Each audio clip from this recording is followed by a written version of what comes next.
श्री श्री 1008 के स्वामी संत श्रोमणी सतगुरु रामपाल जी भगवान की जय हो। सत साई पवन भाई भैया, कुछ सपने को लेकर आपसे कुछ बातें शेयर करना चाहती हूँ। परमात्मा ने प्रेरणा की है दासी को। दासी ने संकल्प नाम दीक्षा ले रखी है भैया। परमात्मा ने इतना दृढ़ कर दिया, वैसे ज्ञान आधार से कर ही दिया मालिक ने आपको निमित्त बना के। साथ में सपने में भी आकर के परमात्मा ने दृढ़ बनाया है दासी को। तो वो सपने को ही लेकर भैया कुछ बातें शेयर करना चाहती हूँ। जब भी सपना आया दासी ने आपको फ़ोन भी किया, लेकिन शायद आप बिजी थे, शायद मालिक की भी दया ना थी उस समय फ़ोन उठाने की, आप नहीं उठाए भैया। तो सबसे पहले सपने का जिक्र करती हूँ भैया आपसे, सभी भाई बहनों से। जब भैया आप लाइव आया करते थे पहले, तो नई नई परमात्मा से जुड़ी हुई थी, थोड़ा ज्ञान भी कमज़ोर था।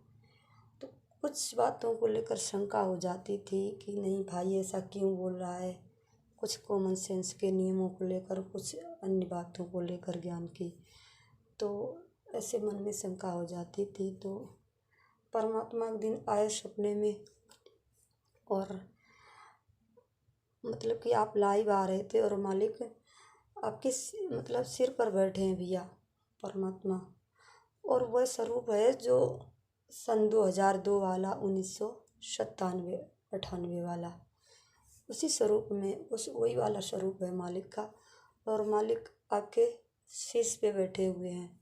और ऐसे परमात्मा कभी प्यार से मतलब अपना हाथ फेरते आपके सिर पे, और कभी धीरे से मार भी देते। और आप बोले जा रहे भैया, इतनी मतलब रुक ही ना रहे इतनी तेज़ी से।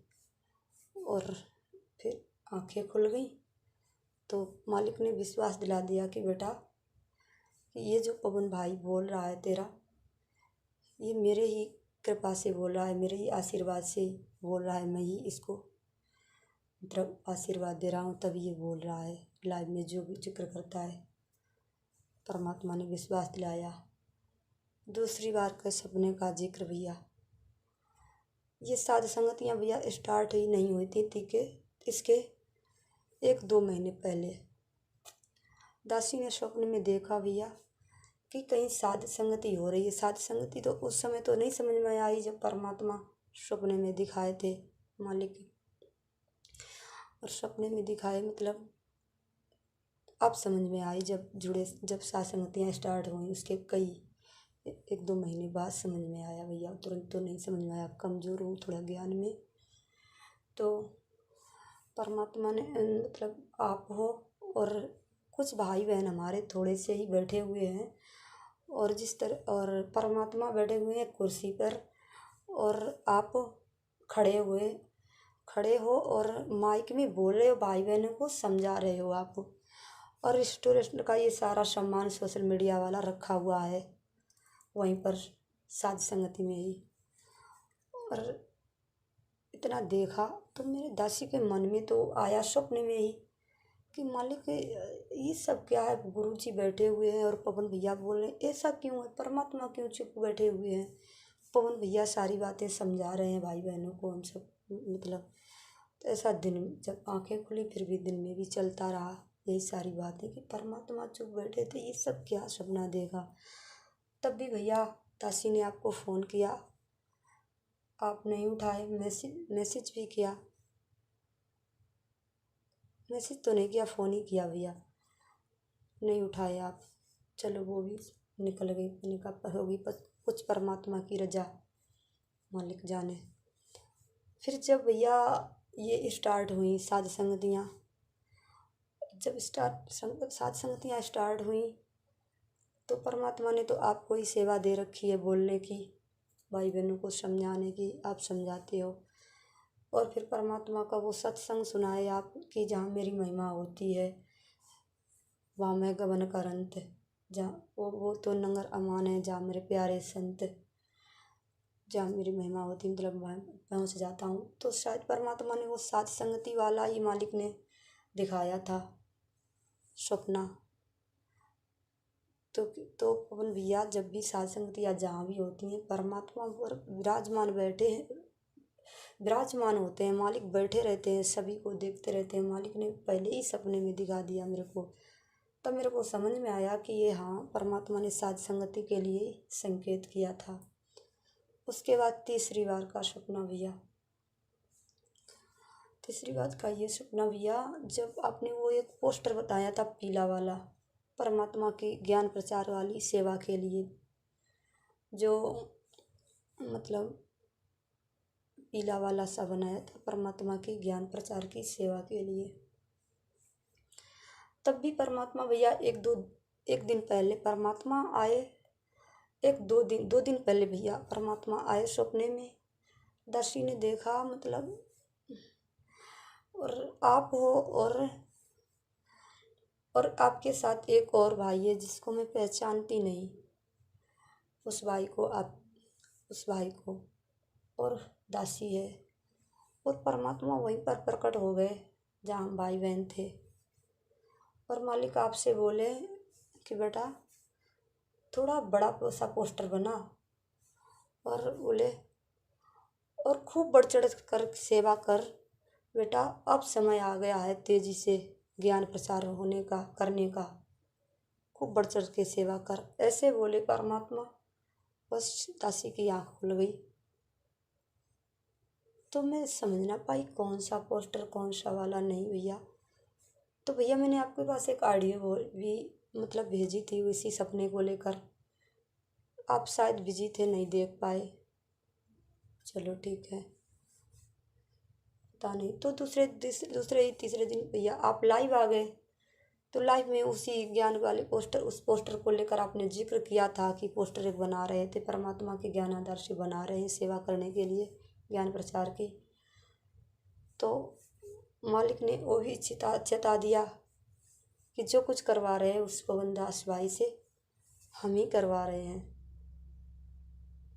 उसके बाद परमात्मा का चौथी बार का सपने का जिक्र, जो अभी 2-4 दिन पहले देखा था भैया,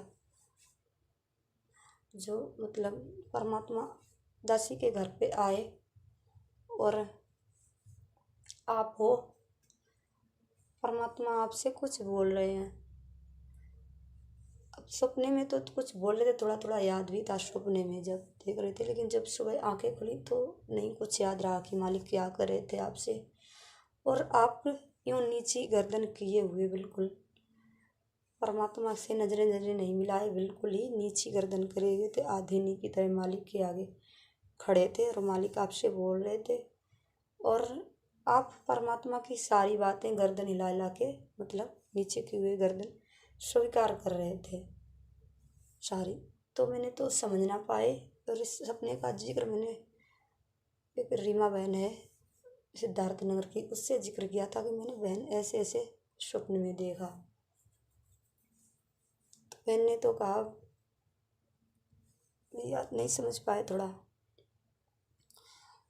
फिर आप जब लाइव आए सुबह 7 अगस्त को, जब ये लाइव वाला सुबह वाला देखा भैया, ये न्यूज़ वाला, भास्कर न्यूज़ वाला, तो समझ गए भैया परमात्मा यही कुछ सेवा के लिए आपको समझा रहे थे।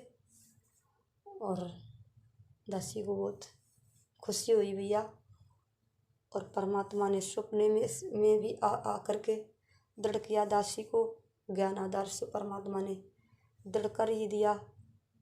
क्योंकि जब से भक्ति से जुड़े हैं, संकल्प दीक्षा ले रखी है, और तब से ही भैया आपकी वीडियो देख रहे हैं, ज्ञान आधार से परमात्मा के सत्संग भी सुन रहे, साथ में आपके भी वीडियो देख रहे हैं, तो सब क्लियर है, ठीक है भैया। और परमात्मा ने सपने में भी आ करके दृढ़ कर दिया कि बेटा साध संगति से जुड़े रहना है, साध संगति ही मेरा मिशन है, सच्चा मार्ग है, आगे बढ़ेगी, साध संगति से ही आगे मेरा मार्ग चलेगा। और शायद भैया दासी कमज़ोर है थोड़ा, परमात्मा को शायद पता था, इसलिए सपने में आ करके दृढ़ कर दिया। और इस समय भैया पता नहीं इतने भाई बहन जुड़ जाते हैं व्हाट्सएप से, जो साध संगति से जुड़कर अब दूर होके राग द्वेष पाल के पवन ठग 10वें अंश का पैसा ले रहा है, परमात्मा के ज्ञान में मेन कर रहा है, ऐसा सब कुछ जुड़ जाते हैं, मैसेज करते रहते हैं, फ़ोन भी करते हैं 1-2 बार। तो मालिक ने इतना दृढ़ कर दिया है, उनको समझा देते हैं ज्ञान आधार से जितना मालिक ने बुद्धि दे रखी है, लेकिन वो भाई नहीं समझते, बिल्कुल भी ना समझते अपनी आगे, बिल्कुल भी ना। और आप भैया आपके पास ये मैसेज किया सौंपने वाला तो 4 दिन पहले जो आया था,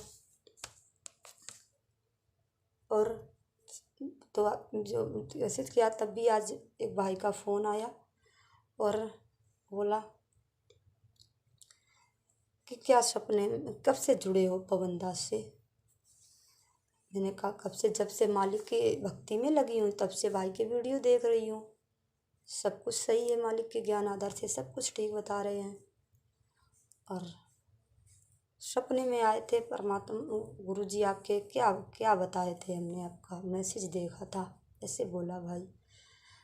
मैंने कहा ऐसे ऐसे बताए थे परमात्मा, ऐसे।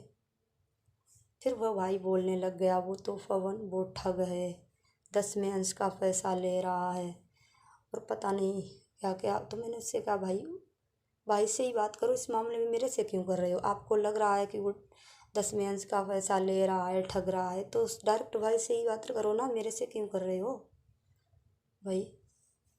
तो मैं क्या करूं, तो मेरे को तो बिल्कुल सब ठीक लग रहा है परमात्मा के ज्ञान आधार से। आपको लग रहा है कि ऐसा गलत कर रहा है तो आप डायरेक्ट भाई से ही बात करो। फिर उस बात का उसने नहीं जिक्र किया। फिर बोला अब कबीर साहब की जय क्यों नहीं बोलते, कबीर साहब की क्यों नहीं जय। मैंने कहा कबीर साहब मेरे परमात्मा हैं, तो मैं एक जय बोलती हूँ, मालिक की बंदी छोड़ सतगुरु रामपाल जी भगवान की जय हो। इस जय को लेकर इतना माथापच्ची करते रहा। मैंने फिर भैया उसका फ़ोन ही काट दिया। भैया मेरे को आपको नहीं समझा सकती, आप साध संग से जुड़े होकर भी और आप मतलब नहीं समझ पा रहे हो, तो दासी क्या समझा सकती है आपको। ये राग द्वेष पाल के आप मतलब सतलोक नहीं जा सकते भाई। जब एक भगत को नहीं समझ पा रहे तो भगवान को कहाँ से समझोगे। ऐसे करके शायद ये भैया भाई बहन मेरे को थोड़ा कभी मैसेज से कभी फ़ोन से डिस्टर्ब करने की कोशिश कर रहे हैं, भ्रमित। शायद इन्हें मालिक ने इसीलिए दासी को सपने में भी आ करके दृढ़ किया भैया कि थोड़ी दासी ज्ञान में थोड़ा ज्ञान आधार से जल्दी जवाब नहीं दे पाती। शायद परमात्मा ने इसीलिए सपने में आ करके मालिक ने दृढ़ बनाया है कि बेटा साध संग से दूर नहीं होना है। वो तेरा भाई पवन दास, उसको मैंने ही निमित्त बना रखा है, सारा कुछ परमात्मा ने समझा दिया है मालिक के ज्ञान आधार से। अब परमात्मा से नहीं दूर होंगे, ना ही साध संगत से दूर होंगे भैया, बिल्कुल लगे रहना है परमात्मा जब तक नहीं आ रहे दृढ़ता से। यही सच्चा मार्ग है, मालिक ने सब कुछ समझा दिया, क्लियर करा दिया। यही कुछ थोड़ी बातें शेयर करनी थी भैया आपसे, सभी भाई बहनों से।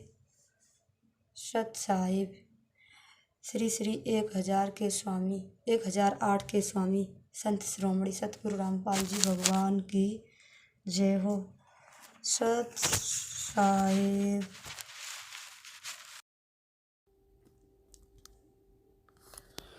बंदी छोड़ सतगुरु रामपाल जी परमेश्वर जी की जय हो। परमपिता परमेश्वर जी की सभी प्यारी आत्माओं को मुझ पवन दास का सत सत प्रणाम। बहन जी, परमात्मा की एक वाणी है कि मैं रोवत हूँ सृष्टि को, सृष्टि रोवत मोहे, गरीब दास इस वियोग को समझ न सकता कोई।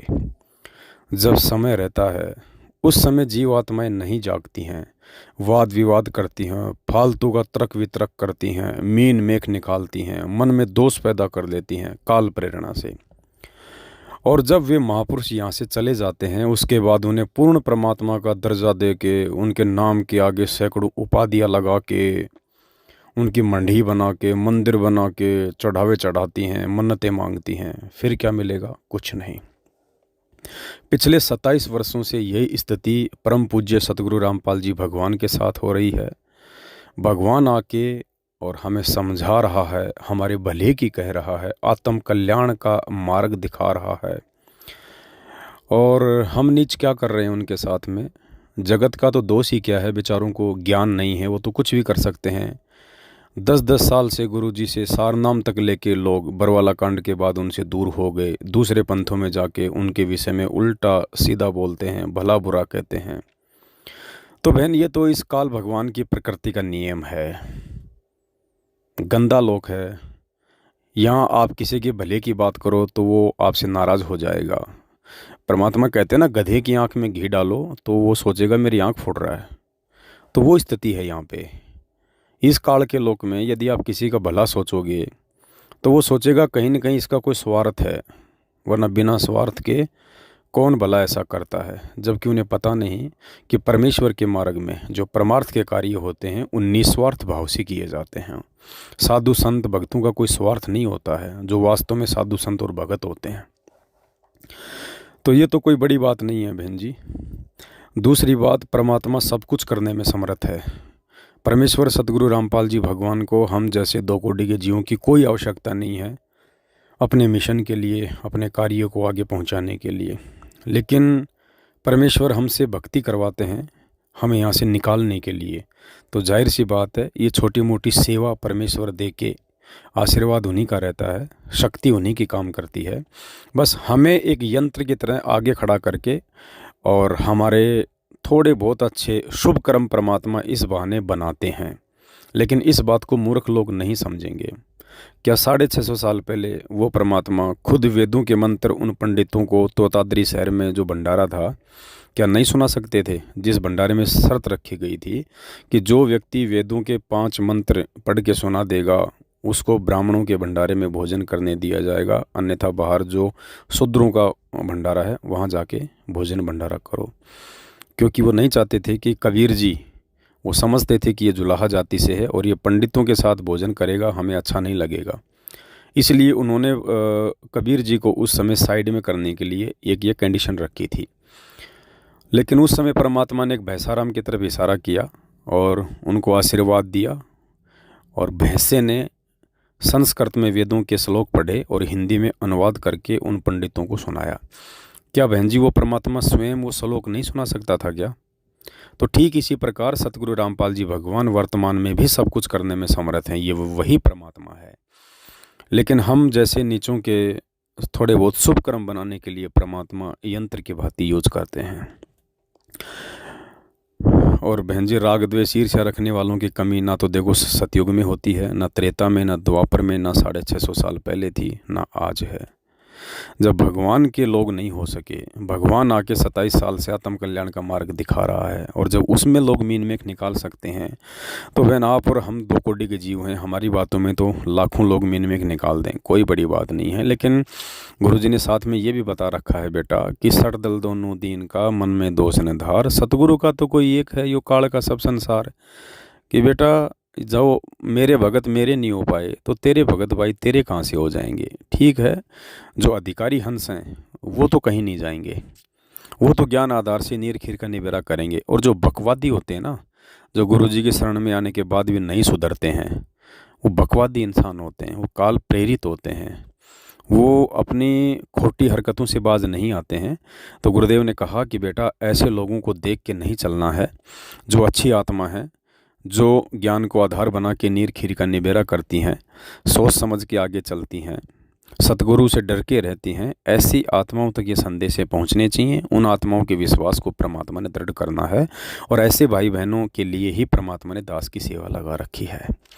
और एक समय बहन जी आश्रम में गुरुजी ने कहा कि दास सत्संग कर रहा था, तो सामने, क्योंकि शुरू का समय था, इतनी भीड़ नहीं हुआ करती थी, क्रोथाश्रम की बात बताई गुरुजी ने, 200-400 भगत भाई बहन बैठ के सत्संग सुन रहे थे परमात्मा का। तो सत्संग के बाद में एक बुढ़िया थी जो राधा स्वामी पंथ से थी। तो जब आशीर्वाद के लिए लाइनों में लगते हैं तो गुरुदेव ने कहा कि हाँ, उस बुढ़िया ने कहा कि बाबा एक बात बताऊँ आपको? बोले हाँ। क्योंकि ज्ञान इतना था नहीं, जो बड़े बूढ़े होते थे वो अपने से छोटी उम्र वालों को छोटा ही समझते थे, उन्हें क्या पता कि ये परमात्मा बैठे हैं। बोले भाई जब तू सत्संग करने लगता है ना, तो मैंने देखा ऊपर से तेरे ऊपर एक सफ़ेद दाढ़ी मूछ वाला आदमी आया और तेरे अंदर समा गया, और जैसे ही तूने सत्संग ख़त्म किया तो वो दाढ़ी मूछ वाली जो वो पावर थी, जो वो शक्ति थी, वो निकल के बाहर चली गई।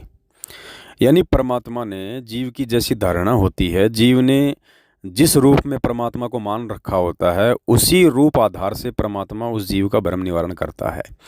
जैसे कोई विष्णु का पुजारी है, कोई शंकर का पुजारी है, तो परमात्मा ही लाभ देता है सबको, साधकों को।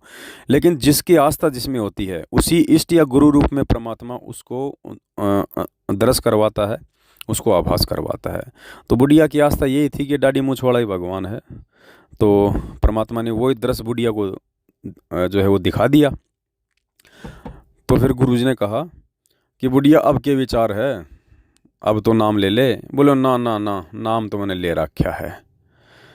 तो इस प्रकार, तो ठीक इसी प्रकार बहन जी, आज आपको परमात्मा ने सौपन में जो दिखाया कि ये 2 कोड़ी का तुच्छ प्राणी पवनदास जब लाइव बैठता है या कोई संदेशा भाई बहनों तक पहुंचाने की सेवा करता है, तो स्वयं सतगुरु रामपाल जी भगवान आके सिर पे बैठ जाते हैं, अपना आशीर्वाद देते हैं, अपनी पावर लगातार देते हैं बहन जी। बिना सतगुरुदेव जी के पावर के ये कुत्ता 2 सेकंड भी नहीं भोग सकता बहन जी। 2 सेकंड क्या होती है, मुझे मेरी औकात का पता है। मैं बहन जी त्रेता युग वाले नल नीर की तरह मान बढ़ाई या अहंकार में आके अपना बेड़ा गर्क नहीं करवा सकता। ये ज्ञान भगवान ने पहले इसीलिए दिया है, उसके बाद में दास को खड़ा किया है। सारी वीक पॉइंट बता के, सारे कमज़ोर पॉइंट बता के परमात्मा ने दास को निमित्त बनाया है, कि यंत्र की भांति। तो दास बहन जी वो नल नील वाली गलती नहीं कर सकता, क्योंकि मुझे मेरी औकात का पता है कि मेरे पीछे किसका सपोर्ट है, कौन मेरे सिर पे बैठा है। मुझे इस बात का आभास है बहन जी। देखो, जब किसी आदमी को बुखार होता है ना, तो उसको खुद को आभास होता है शरीर की पीड़ा से। दूसरा आदमी आभास नहीं कर सकता कि इसको बुखार है, क्योंकि बुखार में कोई फोड़े तो निकलते नहीं, अंदर की पीड़ा होती है, शरीर टूटता है। तो जिसको बुखार होता है ना, उसी को मालूम पड़ता है इस बात का। तो बहुत सारी बातें हैं बहन जी करने को तो, लेकिन जो समझ जाए उसका भला, ना समझे वो समय आने पे परिणाम भुगतेगा बहन जी। और हमारी तो सेवा है, हम तो करते रहेंगे भाई परमात्मा के आशीर्वाद से। जब हमारे बाप ने संघर्ष करने से पीछे कदम नहीं हटाए, तो हम कौन होते हैं हटाने वाले, जब हमारा बाप साक्षात हमारे सिर पे बैठा हुआ। तो बस बहन जी, और क्या बताएं, जो परमात्मा का होगा वही समझेगा इन बातों को। बाकी तो भैंस के आगे बीन बजाने जैसा है। सत साहिब।